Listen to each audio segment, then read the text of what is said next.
नमस्कार, मैं हूं मनोज कुमार। प्रोग्राम विशेषज्ञों से मिलिए में आपका स्वागत है। आज आपकी मुलाकात होगी डॉक्टर प्रियदर्शी रंजन से। वो प्रोस्टेटिक रोग, इसके लक्षण और उपचार के बारे में बताएंगे। इसके साथ साथ वो बताएंगे प्रोस्टेटिक यूरोलिफ्ट क्या है। तो चलिए, समय ज़्यादा बर्बाद ना करते हुए मिलते हैं डॉक्टर रंजन से। हम लोग ने एक प्रोस्टेट के इलाज के लिए नई टेक्निक आई है जिसको कि यूरोलिफ्ट कहते हैं। इसके लिए रखी है। यूरोलिफ्ट एक ऐसी इलाज की प्रक्रिया है बीपीएच या प्रोस्टेट ग्लैंड की, जिसमें कि पेशेंट्स को तुरंत सेफ और इफेक्टिव रिलीफ मिल जाता है। सेम डे डिस्चार्ज हो जाता है। हॉस्पिटलाइजेशन की ज़रूरत नहीं होती, किसी प्रकार के एनेस्थीसिया की ज़रूरत नहीं होती। और तो इसमें सेक्सुअल डिस्फंक्शन काफ़ी कॉमन होता है। जबकि अगर हम ये वाला प्रोसीजर करते हैं यूरोलिफ्ट, तो इसमें सेक्सुअलिटी पेशेंट की बिल्कुल प्रिजर्व रहती है। कोई ब्लड लॉस नहीं होता, किसी एनेस्थीसिया की ज़रूरत नहीं होती और बहुत इमीडिएट रिलीफ हो जाता है। प्रोस्टेट के सिम्टम्स हैं पेशाब में रुकावट होना, हेजिटेंसी होना, थोड़ा सा रुक रुक के पेशाब आना, पेशाब की धार टूटना, बार बार पेशाब करने की हाजत होना, या पेशाब करके ऐसा लगना कि पेशाब ठीक से हुआ नहीं, दोबारा से पेशाब करने की इच्छा होना, रात में बार बार पेशाब करने के लिए उठना और अल्टीमेटली पेशाब रुक जाए। 40 से लेकर 80 साल तक के लोगों में, पुरुषों में काफ़ी कॉमन है। इसमें रेस्ट की ज़रूरत नहीं होती। इस ऑपरेशन की खूबसूरती यही है कि इसमें रेस्ट की ज़रूरत नहीं होती। इसका जो एक क्लिप है ये करीब 1 लाख रुपए का आता है। तो एक एवरेज मरीज में 3 से 4 क्लिप लगते हैं, जिसका खर्चा करीब 4 लाख रुपए के आसपास आता है। एज रिलेटेड है। प्रोस्टेट का बढ़ना इज़ रिलेटेड टू एज। तो जैसे एज के साथ हमारे बाल सफ़ेद होते हैं, उसी तरह से प्रोस्टेट ग्लैंड में जब एजिंग होती है तो वो ग्लैंड थोड़ा सा बड़ा हो जाता है और पेशाब के रास्ते पर ओनली मैन, सिर्फ पुरुषों में होता है।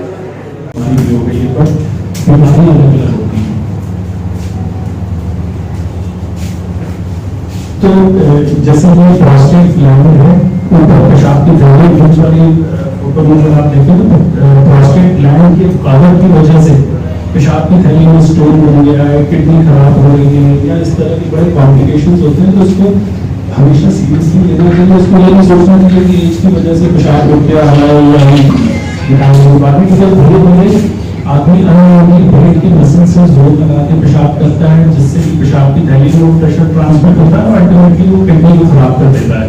तो अगर इसको इग्नोर करते हैं तो अल्टीमेटली किडनी खराब हो जाती है, किडनी फेलियर हो जाता है। सबसे कॉमन सिम्टम जिसको कहते हैं हेजिटेंसी, पेशाब करने में रुकावट होना। उसके बाद पेशाब की धार का टपकना, पेशाब एक धार में पूरा नहीं बन के होता, बीच में उठता है पेशाब, फिर थोड़ा सा होता है, फिर जोर लगाते हैं, थोड़ा पेशाब होता है, फिर रुक जाता है। इस सिम्टम को ओवरफ्लो कहते हैं।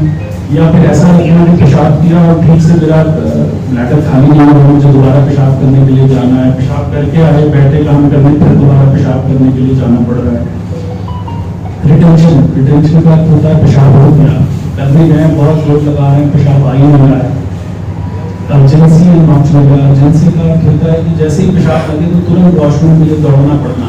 अगर आदमी रोक नहीं पाता पेशाब, तो उसको लगता है कि अगर मैं रोकूंगा तो पेशाब लीक हो जाएगा, कपड़े में लीक हो जाएगा। इस सिम्टम को अर्जेंसी या यूरोलिफ्ट कहते हैं। ये भी प्रोस्टेट का बड़ा इंपॉर्टेंट सिम्टम है। जब रात में बार बार किसी को उठना पड़ता है पेशाब करने के लिए, अगर 3-4 दफे उठना पड़े तो उससे स्लीप फ्रैगमेंटेशन हो जाता है और दिमाग की जो साइकिल है, स्लीप वेकफुलनेस साइकिल, वो पूरी नहीं होती। तो ऐसे पेशेंट्स में फ्रैक्चर्स का इंसिडेंस बड़ा हाई होता है। फटीग, दिन में काम नहीं कर पाते, एक्टिविटी उनकी डिक्रीज हो जाती है। इस तरह से बड़ी प्रॉब्लम्स होती है। तो प्रोस्टेट है तो बिनाइन डिजीज, लेकिन इसको इग्नोर नहीं करना चाहिए। इसका सही समय पर इलाज करा लेना चाहिए। एक तो छोटे टेस्ट होते हैं जिससे कि इसका इलाज हो जाता है।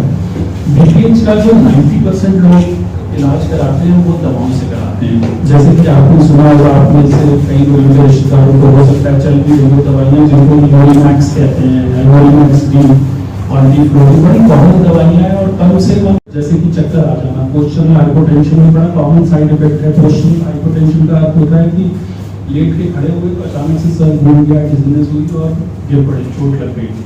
इसके अलावा इरेक्टाइल डिस्फंक्शन, अगेन ये बहुत ही कॉमन साइड इफेक्ट है। जो लोग प्रोस्टेट की दवाइयाँ लेते हैं उनकी सेक्सुअल लाइफ बिल्कुल कॉम्प्रोमाइज हो जाती है, लगभग ना के बराबर खत्म हो जाती है। और उसके कई सेक्सुअल साइड इफेक्ट्स होते हैं जिसको गायनेकोप्लेजिया कहते हैं, जैसे पुरुषों में ब्रेस्ट की इन्लार्जमेंट। और अगर देखा जाए तो ये अमेरिका की सर्वे है कि 1 in 3 patients is very unlikely to continue with medicine. अगर जिसको भी यंग एज में दवाई शुरू होती है तो ज़्यादातर लोग ये मेडिसिन लाइफ लॉन्ग लेनी है तो इनके दुष्प्रभाव से बड़े परेशान रहते हैं और ये दवाई नहीं लेना चाहते हैं और कोई ऐसा इलाज ढूंढना चाहते हैं जिससे कि ये सारे साइड इफेक्ट्स कम हो और उनको ऑपरेशन भी न कराना पड़े। तो ऑपरेशन जो होता है प्रोस्टेट के लिए 2-3 तरह का मेजर ऑपरेशन होता है। एक तो होता है यूआरपी जो कि सदियों से चला आ रहा है और हम लोग हजारों ऐसे ऑपरेशन कर चुके हैं और बहुत सालों से ये गोल्ड स्टैंडर्ड माना जाता रहा है। इसके अलावा लेज़र से पिछले 8-10 सालों में लेज़र काफ़ी कॉमन हुई और लेज़र से प्रोस्टेट को चला दिया जाता था और उसको हम लोग हटा देते थे। ये पद्धति काफ़ी कॉमन हुई। इसके बाद रोबोट आया, लैप्रोस्कोपी, रोबोटिक सर्जरी, इस तरह की टेक्निक्स पिछले 5-6 साल में इवॉल्व हुई। लेकिन ये किसी भी तरह की जब हम सर्जरी करते हैं प्रोस्टेट में तो इसके साइड इफेक्ट्स बहुत होते हैं, जैसे कि इनकॉन्टिनेंस का अर्थ होता है कि पेशाब अपने आप लीक हो जाता है, होल्ड करने की ताकत पेशेंट्स की कम हो जाती है। इसके अलावा लेजर प्रोस्टेट में या आपकी में ब्लैडर में कॉन्ट्रैक्चर हो जाता है, पेशाब की नली सिकुड़ जाती है, ऑपरेशन के बाद भी रिलीफ नहीं मिलता, पेशेंट को दोबारा से सर्जरी करानी पड़ती है और बड़े मेजर ऑपरेशन होते हैं, इसमें एनेस्थीसिया देना पड़ता है, ब्लीडिंग होती है और भी कई तरह के कॉम्प्लिकेशंस होते हैं apart from sexual side effects. तो आज के समय में पेशेंट एक्चुअली वांट, तो पेशेंट्स को चाहिए कि दर्द ना हो, किसी भी तरह का हम सर्जिकल प्रोसीजर कराने चाहें तो हमें एक तो पहली चीज़ दर्द नहीं होना चाहिए, जितनी कम पेन किलर्स में काम चल रहा है उतना अच्छा है, और शरीर में ज़्यादा चीरा नहीं लगे, टापा नहीं लगे, बहुत ज़्यादा काट फाट नहीं हो, हॉस्पिटलाइजेशन ना हो, आराम जल्दी मिल जाए। जिस बीमारी के लिए जा रहे हैं, अगर पेशाब में धार की रुकावट के लिए जा रहे हैं तो उसमें आराम मिल जाए, साइड इफेक्ट्स कम हो, सेक्सुअल फंक्शन कॉम्प्रोमाइज ना हो, पेशाब की नली जिसको कैथीटर कहते हैं वो न पड़े और एनेस्थीसिया की जरूरत न पड़े। इसलिए अब प्रोस्टेट के लिए सर्जरी के लिए एक नया ग्रुप सर्जरी का इवॉल्व हुआ जिसको प्रॉमिस कहते हैं। प्रॉमिस का अर्थ होता है प्रोस्टेट मिनिमली इन्वेसिव सर्जरी। इसमें यूरोलिफ्ट, रीजन, आई टेंड, थर्मोथेरेपी, इस तरह की कई थेरेपीज आई हैं जिसमें सबसे ज़्यादा कॉमन यूरोलिफ्ट है।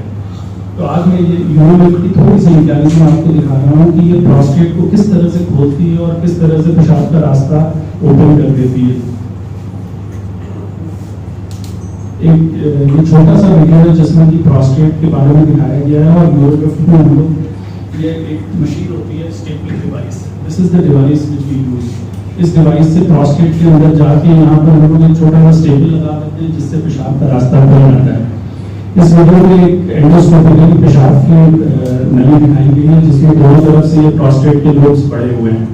ये जो आप फिगर में देख रहे हैं दोनों तरफ प्रोस्टेट के लोब्स हैं और ये कारण है जिससे स्टेपल करते हैं हम लोग।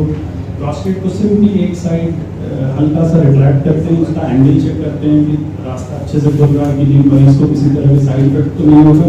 और एक पतला सा इसमें जो है मुश्किल से 5 mm का निटिनॉल का स्टेपल होता है जो कि स्टेपल कर देते हैं तो प्रोस्टेट का रास्ता तुरंत खुल जाता है। एक नॉर्मल प्रोस्टेट ग्लैंड में जो 50-60 ग्राम तक के ग्लैंड में करीब 3 या 4 स्टेपल्स की जरूरत पड़ती है। तो जैसे ही स्टेपल लगता है इमीडिएटली एक जितना टाइम इस वीडियो में दिख रहा है स्टेपल लगाने में इतना ही टाइम एक्चुअली सर्जरी में भी लगता है।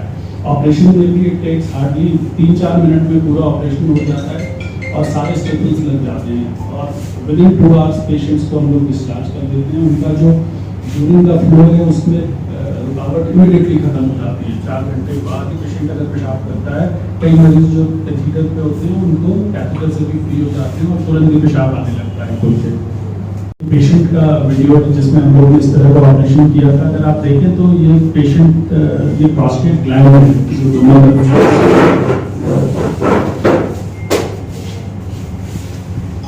ये दोनों प्रोस्टेट के लोब्स हैं।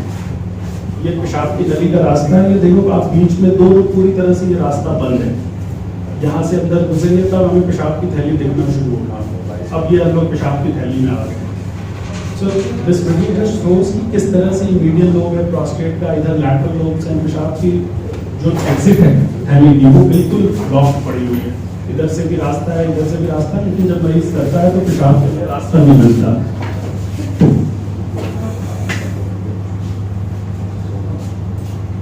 ये एक्चुअली जो क्लिप लगाने का प्रोसीजर है वो दिखाया जा रहा है इसमें। ये प्रोस्टेट ग्लैंड को लैटरली जैसे रिट्रैक्ट किया एक साइड खींच के ताकि ये रास्ता बीच का खुल जाए। उसके बाद एक सिंपल सा फायर करते हैं जिससे यहाँ पे क्लिप लग जाएगा और पेशाब का रास्ता अचानक से बिल्कुल टाइट होकर खुल जाता है। अभी ये क्लिप पहला ब्लॉक में फायर किया और उसको अभी डिप्लॉय करेंगे।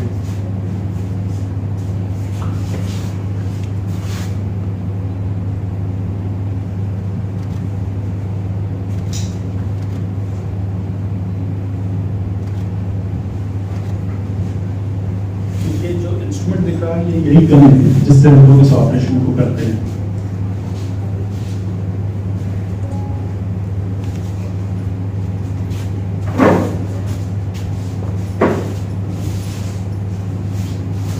अब ये क्लिप पूरी तरह से फायर हो गया है और आप देखिए रास्ता immediately there is widening of the passage. पेशाब की थैली का रास्ता इमीडिएटली खुल गया है। यहाँ पर ये पूरी जगह ओपन हो गई है और प्रोस्टेट का जो टिश्यू था ये साइड में से रिट्रैक्ट हो गया है और ये रास्ता खुल गया है। तो this is just one clip. On an average patients we use 3 to 4 clips जिससे इमीडिएटली ये रास्ता खुल जाता है। You can see immediately this passage has become open.